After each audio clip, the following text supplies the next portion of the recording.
What's going on, guys? Matt over here with Lethal Garage, and today we are getting some 15-inch conversion action. Well, actually just 15-inch weld action. Thank you, Carlisle Racing. So we got our Mickey Thompson's 270 Pro Series tire, 15-inch bead locks, because if you're not bead locked, you must not be fast. Oh, is that a shot at me? It's a joke. He's really mad that I have beadlocks and he doesn't, so I'm gonna try to fix that for him sometime soon. But that being said, this wheel is basically done.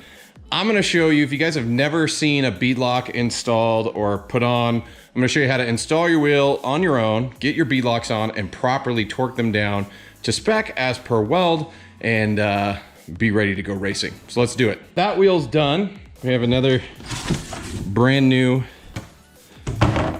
we don't need weld racing stickers. Stickers are most important. Keep the stickers. Here's the beadlock rim. Here's the shiny.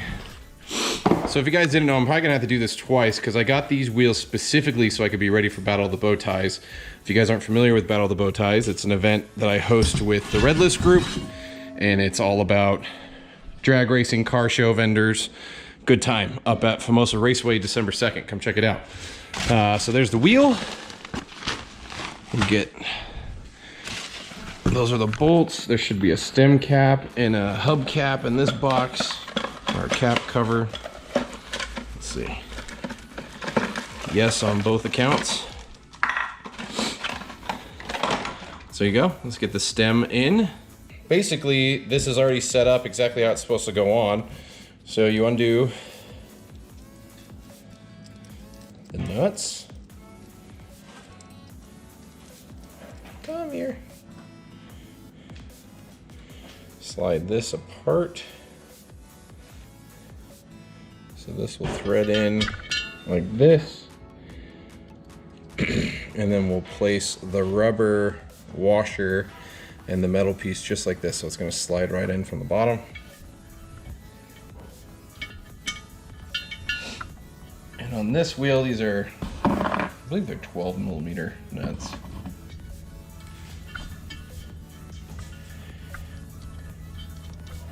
So I thread the first one on. I'll tighten that one up.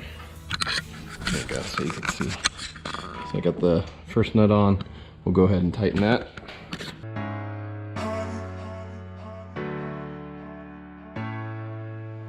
Get that nice and tight. You don't want too tight, but tight enough to where you get a good seal. Then you're gonna go ahead and put your other nut on.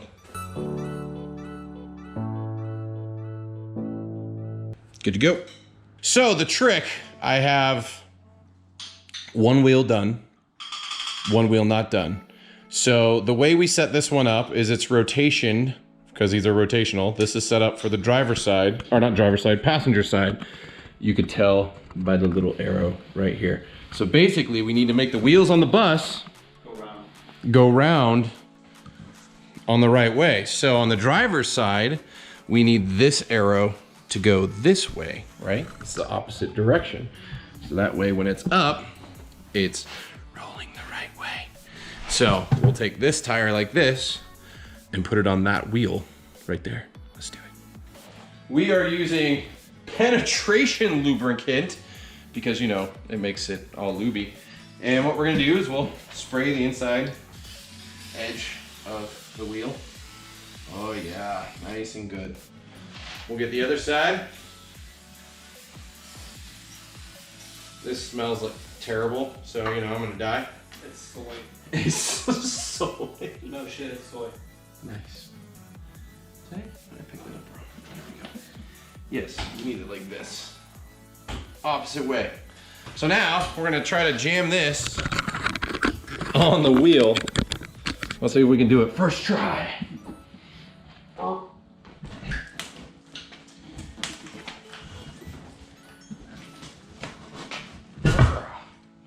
Oh yeah.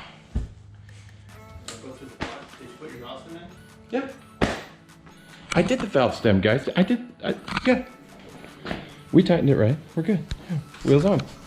Now, time for some beadlock action. So, in hindsight, We didn't need to spray this side of the wheel. It's, yeah, this is a beadlock. Yeah, I quit. Okay, now for the crown. The crown of glory. So, in this instance, you could need longer bolts than what they actually give you when mounting this up, because depending on how big your tire is or how it sits on the wheel, it could be complicated getting it all lined up. Now for me, I'm lining my ring up with the weld forged written on the wheel, so that the weld drag racing is basically, like if this was the top, like that's 12 o'clock right here. So that's how I'm lining it up. You could do it however you feel like. It doesn't really matter, but that's what I'm doing. So now that I've laid it out where I want it, you basically want to position a bolt. So you have a bolt and a washer, and my phone's dinging at me. It's probably my wife. I'm gonna call this 12 o'clock on my setup. And what you're gonna do is basically we're putting a bolt and washer at the 12, 3, 6, and 9. So that way we can basically set it in place, and we're basically finger tightening it. Some of these will stick, I found. Maybe my finger strength's just not up to snuff here, but yeah. Yeah, like this one right here. It just want to turn beyond that. It's like there's a booger inside the...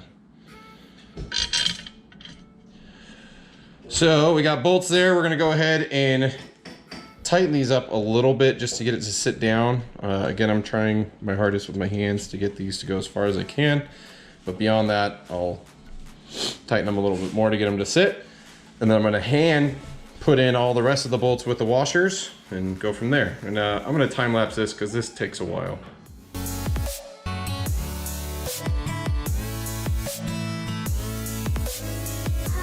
Some of these just don't want to thread in here. Just the other wheel was the same way, so it's like you get like a quarter turn and all of a sudden they want to thread. So I'm gonna time lapse through this part as well, but again, I'm just gonna get these not torque tight, but tight enough to get them seated properly.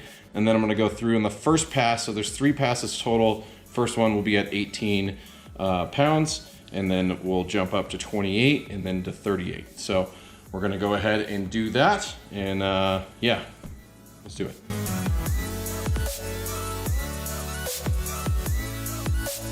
At this point, we now have all the bolts seated. They have not been torqued or anything like that.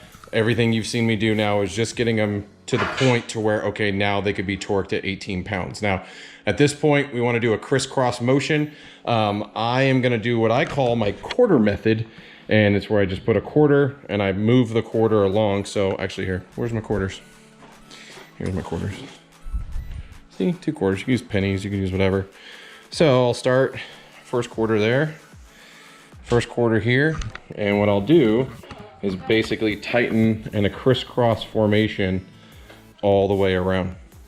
And first pass will be at 18 pounds. We're gonna go do that now, and then we'll do the next pass.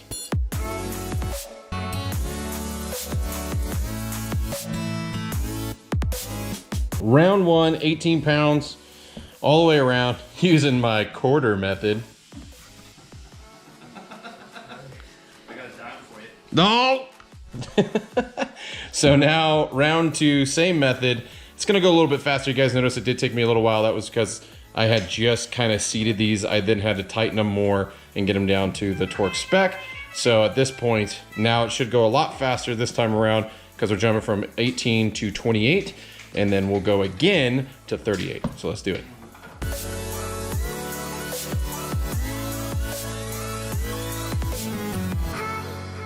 $28 pounds all the way around, good to go. Now for the final step of tightening, which is 38 pounds. Now, if you guys didn't notice halfway through, I believe it was this, either this bolt or this bolt, my tool came unlocked and the torque was a little tighter, so I loosened back up and I fixed it. But yeah, make sure your torque stays locked.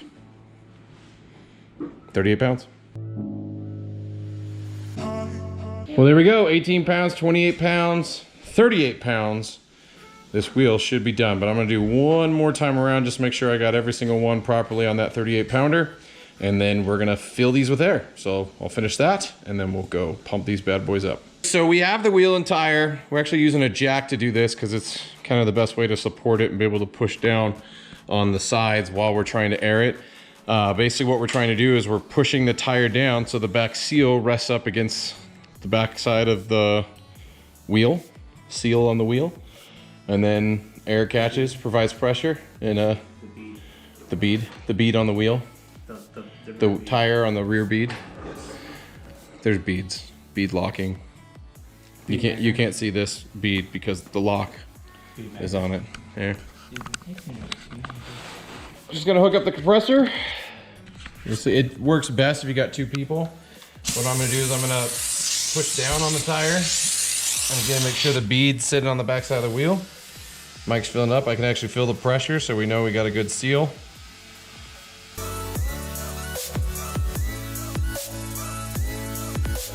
And we're gonna get these up to 25 PSI. And I say these because the other one is over there off camera. That one's at 25 PSI. There you have it. Weld beadlocks put together, 15-inch, all ready for the lethal Camaro. Now we just have to get the 15-inch conversion on the car, which is happening. Stay tuned for that video. But all that being stated, keep in mind, beadlocks will leak air. You gotta check them all the time. So if you guys are running beadlocks or interested in running beadlocks, do know they're kind of a pain to change because you gotta take all those bolts off and retorque them. And I believe it's proper to use new bolts every time. I'm sure they're not that expensive, or maybe they are. I don't know yet. We'll find out. But check your pressure. Sorry, not temperature. And I guess if they get hot, yes, you want to check your pressure too. It was an accurate statement. I didn't even think about it. But yeah, that's all I got. There you go. Beadlocks installed, wheels and tires. You can do it yourself with the help with a friend. Makes it a lot easier. But that's that. So thanks for watching, guys. If you have questions, comments, concerns, post them down below. But until next time, hope to see you on the road.